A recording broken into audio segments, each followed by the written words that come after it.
Hey y'all, how's it going? Coming on again. It's Friday. Yay! Today's the day I'm gonna go see Santa Claus with my son. I'm excited. I'm gonna get him all nice and dressed up, and we're gonna go do that. I was just working, doing what I do, and I decided to come on because I truly feel like Jesus is so much a part of our lives. Especially for those of us that are on this path. He is our companion, he is our leader, he is our boss, he is our champion, he is many, many things to a lot of people. A lot of people, if they even struggle with the idea of coming closer to God, they notice that they can resonate with Jesus right away, and that is their interconnection. So Jesus plays a lot of pivotal roles throughout many different religions. And you know, for the most of us, like a lot of us are waiting for Jesus to come back. And I know that that is the consensus. Like I talk to people and they're always like, oh, do you think he's coming back, Ashley? Do you think he's coming back? Because I guess they feel like I have intuition and they feel like I can tell them what's going to happen. And the truth of the matter, at least from my perspective, what I truly believe, I believe that what is coming, and I've even said this like 12 years ago, I always felt like the second coming was going to be more of the consciousness of the Christ consciousness being, you know, like I said in the past with the higher selves, that blanket of energy resonance that we all fit into in this energy field, that consciousness was going to be released. So you're going to notice that, you know, some say it's 144,000. I truly think it's more, it can be more, because to allow Jesus or Yeshua into your heart is something anyone can do.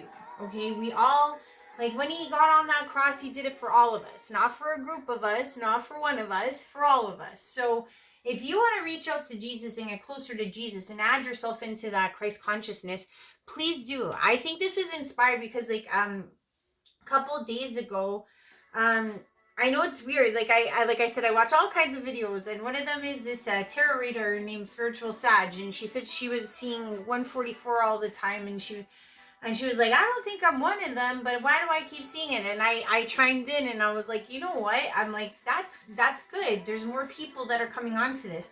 It's a consciousness. You know, follow the rules, follow his way of being. Okay, because that's one way to get out of this matrix. I'll tell you that much right now. Because if you follow Jesus's way of being, which is to love your brother and sister wholeheartedly, to not see division, to not see that someone's better than someone else, you know, turning the cheek, meaning like you're not going to go after them with any type of wrath, you know what I mean? And then having that pious nature and knowing that things will work out. We're all striving for it. No one's got it down to a science. I'm sure there's gurus and there's lamas. There's so many people that have been trying to embody this mastery for so long. And that's what it is. He's a master. He's a master of human condition. He's a master of bringing the spiritual, the galactic here on this planet and showing us how someone can do it in a human lifetime. Not only did he come from a very specific lineage, and I think lineage is very important. That's why I think genetics is very important too. Sometimes, like I said, that 144,000 may be from that 12D realm, and their genetics are what's important right here, right now. As you know, the sun imparts those codes to us, and different things, energies are being raised on this plane of existence. Our genetics are also amplifying. Our genetics are coming alive. Our genetics are giving us our gifts, etc. So Jesus may have found that mastery, and it's not to say nothing. Like Jesus, like when people say like, oh, you know, he was brought up by a carpenter and this and that. No, if you're the son of David, you've got power behind you. You know, like why would Herod care so much about him if he had no power? Because, you know, Herod was just like a landlord king. And Jesus would have been like the real priestly king that would have taken over. So he would have had the ability to go to places like Egypt, which he did. He would have had abilities to go to places like India, which he did. I'm sure he probably traveled way more than that. They just don't have scrolls. I mean, the Qumran scrolls are found now with the Euphrates being, you know, resurrected in a sense by its actual drying out. So many more findings are going to come up, and I guarantee you that. Okay, we're going to get to learn a lot more if people don't brush it all away like they've been doing for so many millennia. Like, for example, like what's going on in Turkey. It's like, oh, they found the big footprints. Did they? Did they find them? Like they did in South Africa? Like, I don't know, 15 years ago, those big giant footprints and, just put into the rock somehow, all those big footprints in rock, they're just there.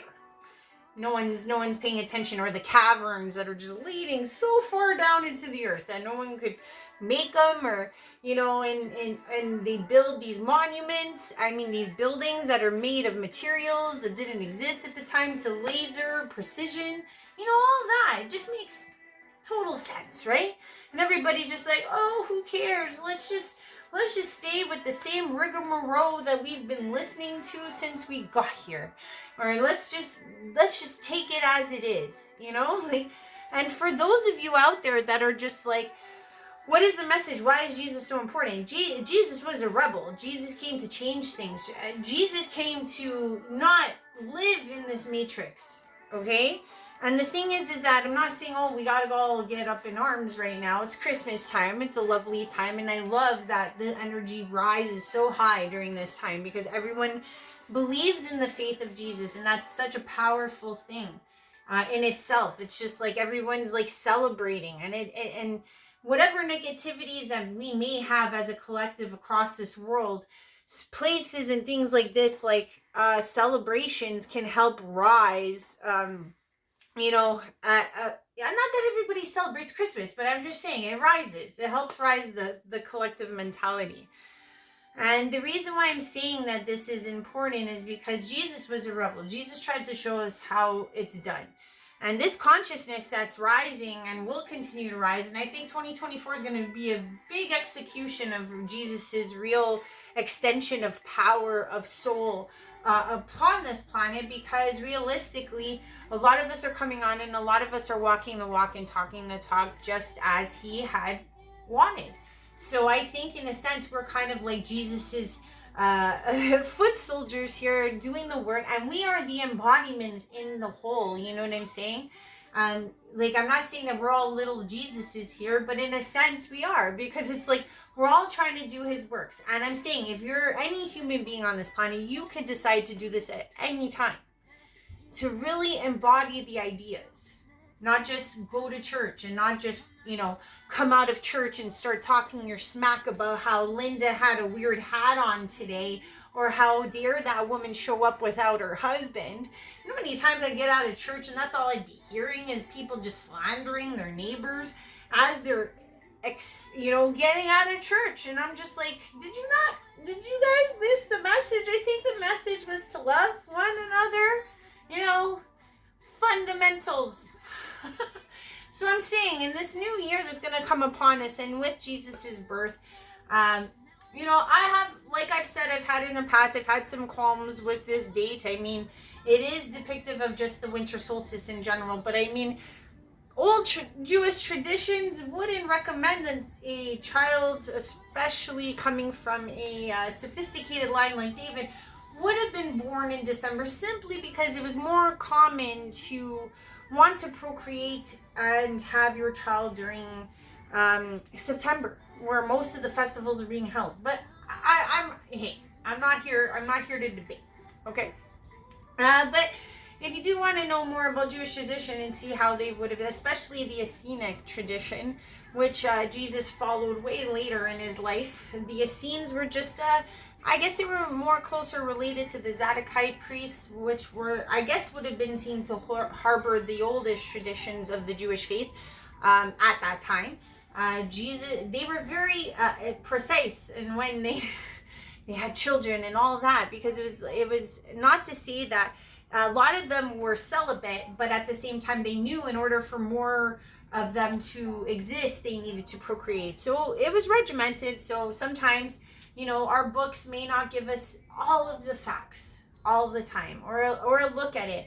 And even in past, like I said, I truly feel like this motion of consciousness that's going to be raised upon the earth is so important, because we're really going to do something different this time.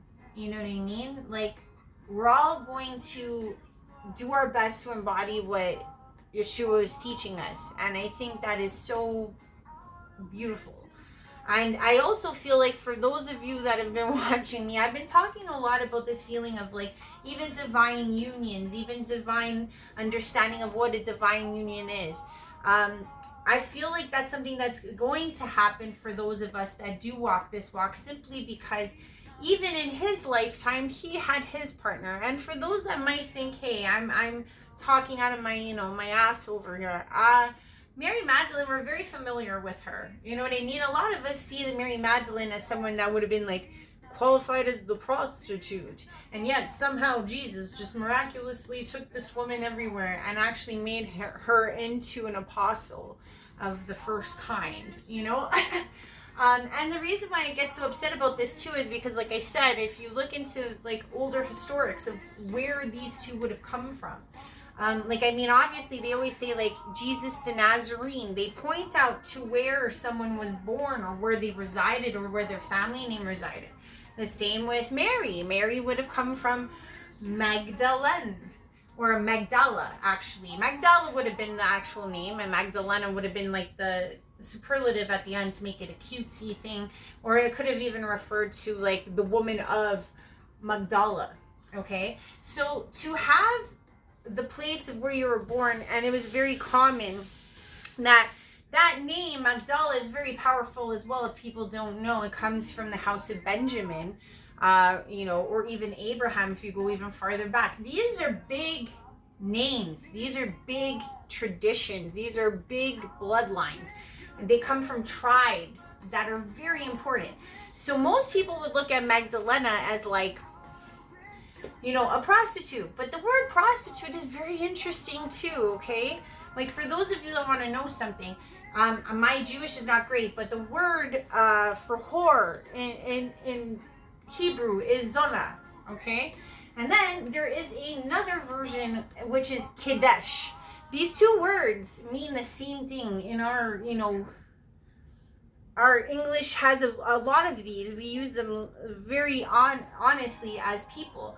But those two words are so different in the way that one, which is zona, means whore. And the other one, kedesh, means this woman would have been set apart. Okay? Set apart. That's what the word actually means. Prostitute. Or another word for it could be woman of the city center. Okay? So a woman would not have been most likely looked upon as favorable to be in the city center. And the times that this would happen, because men usually congregated in the city center to speak business or trading or banking, because obviously, if you didn't know, most of our banking traditions and how we trade and what else, loans, etc., come from an older Judaic breakdown. So most of our banking system is based off of this, which was formulated by the Jews in that time frame, if not older, and then transplanted later to Italy. But that's neither here nor there. But men predominantly would be in the city center. They would be speaking business, loans, trades, etc., about how to organize, how to govern. So to have a woman in that same section as these men would have been seen incorrectly, unless she was the sole owner or the sole heir to the estate. So in the case of Magdala, she might have been the only woman or heir to the estate. So she would have had to go to the city center to sell her wares, to sell things, items, etc., and or also to speak business about her land, loans, etc. So she would have had to be set apart in the sense that she would have had to been conversing with men. So that's a different way that you could look at Magdalena, just putting it that way. And I mean, if Jesus did have her as his consort, as his unionized female, they lived quite happily just being together and working his faith within his faith, etc. So I just want to let you guys know that there's so many misconceptions of what Jesus did or who he was. To say that he didn't live a human life to the fullest extent is not fair, I would say. So sometimes I guess I outreach to people to find the humanness in Jesus, because I feel like it brought me a lot more faith. It brought me so much more faith to really get to know the guy and really spend the time of like saying, oh, like he wasn't just special, he really went through everything. You know what I mean? And same with Magdalena, because like everyone's like, oh, but she had 7 demons in her. And you want to know something? A lot of us do too. The 7 demons are those of that of sin, which would be gluttony, pride, greed, wrath, envy, lust, sloth. And no offense, a lot of us are presently in the demonic hold of these items. Okay? People always think it's some like entity coming from afar that's going to go in your throat and just take you over. And it's like, no, that's not what... I mean, not to say that cannot occur. What I'm trying to say is that if you're envious of people, if you're jealous of people, if you want to perform wrath, which is to like get back at somebody, let's just say, if you're greedy, you want money and you don't want to share, if you have pride, if you are gluttonous, meaning you absorb more than you need, or satyam would be the way to go about it, to share and to not take too much.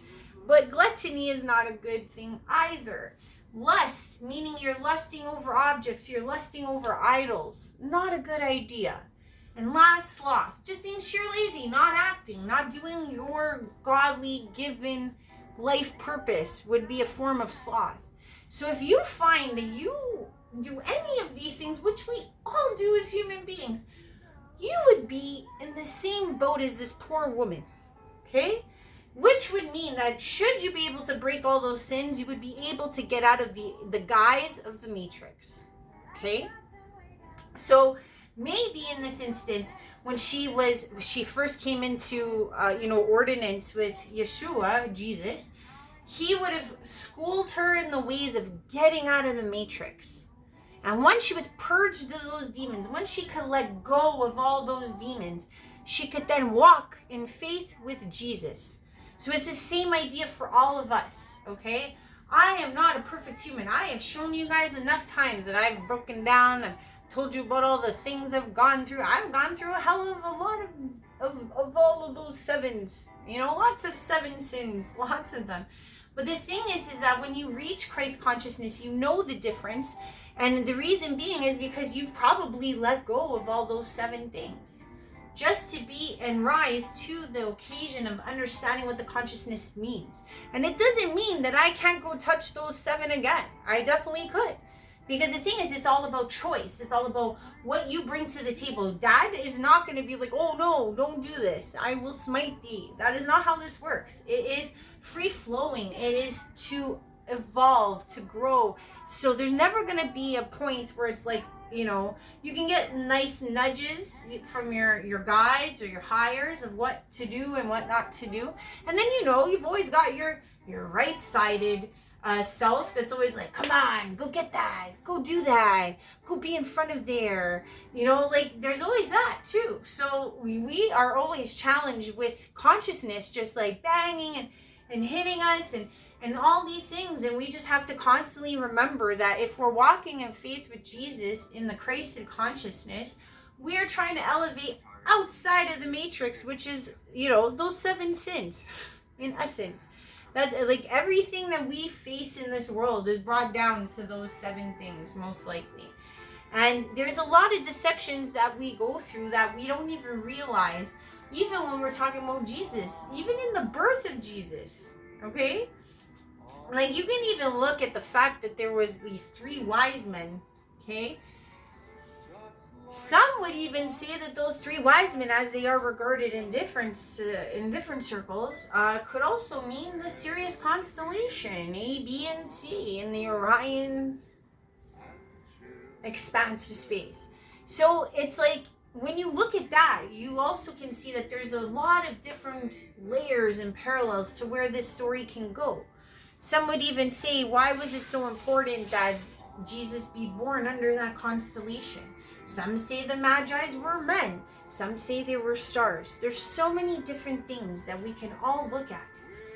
you know, to understanding the function and and just like the sheer like grandness of what his presence was in general. And then even in the time of his death, the more lies, I don't even, the changed truths. How about that? Okay?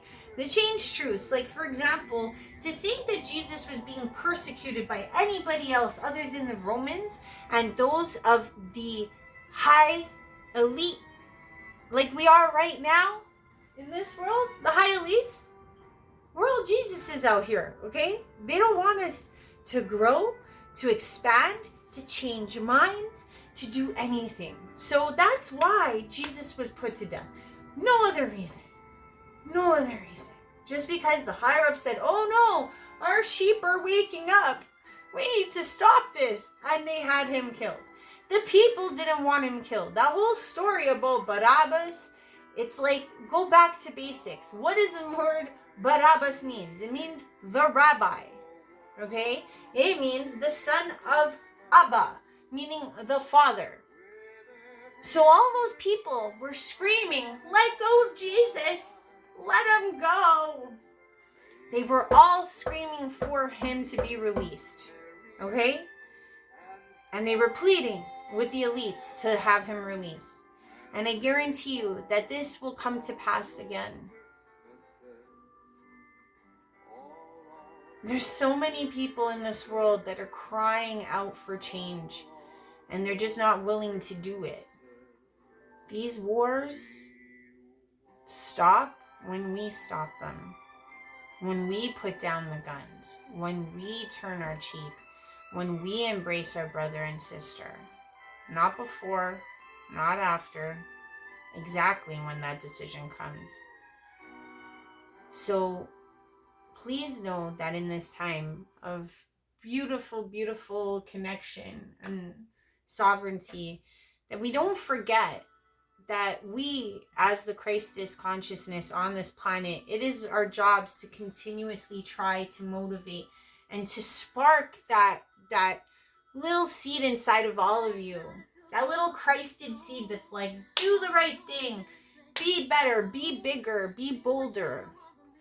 So in this time, I know this was a rant about, it's just that I feel like Jesus was such a beautiful person and he did so much on this plane that most of us could never even thank him for. I mean, we try to every day. I know he's not someone who holds a grudge for nothing. Like, he loves us all and he wants us to do what's best. And not just in this time, in all time. And I just wanted to share this. And for those of you that are like me, and we're in this like weird union time. I don't know. I feel like it's so weird. I don't even know who this person is, but I gotta say, I feel like I'm getting set up in some like Indian marriage, whatever. I don't even know what the term is. What is it when they get set up in a where you don't get to meet them, and then you just meet them and you're like, okay, guess we're gonna make it work. What is it? Arranged marriage. That's it. Yeah. Some of us, I think all of us created beings that are going to be set up with our union. It could be like that. You know, God's pruning and grooming and polishing us because we're going to be unionized with somebody we don't even know that's picked by our mother and our father, God, that is. I think it's beautiful. I think it's fantastic. But I feel that. I feel like as this time is going on, not right now. I truly think it's going to be happening more around spring. But you know, there's this air about this, and I feel like for some reason I couldn't get like the whole Jesus and Mary Magdalene thing out of my mind. I guess because it just angers me how people, you know, perceive that maybe Jesus wasn't like everyone else, you know? And how he couldn't have had children, which I think is false too. I think he had children. I think there's lineage here on this planet that, you know, belongs to our brother. But I just wanted to share this. I know it's a random Christmas rant, but I feel like in this time of like elevated energy, especially because we're acknowledging peace, love, and harmony in times like this, is that sharing this idea that Jesus is just like one of us. He did what we did, and we can always be better and be more like him every day. I try. I'm hoping. I want to crystallize. I want to get to a point where I'm zened to the point that I could speak like that man. That would be fantastic. You know what I mean? I'm not gonna who doesn't want to be eloquent and heal on command? I mean, I do. So, with that said, I hope we all embody that Christed sense as we move forward through this Christmas season and into the new year. But I hope we bring it way past the new year and we just walk with him every day. So just walk with Jesus. It'll be your best gift to him ever. And for those that do like me, please like, please share, please subscribe. I gained one more subscriber. Yeah.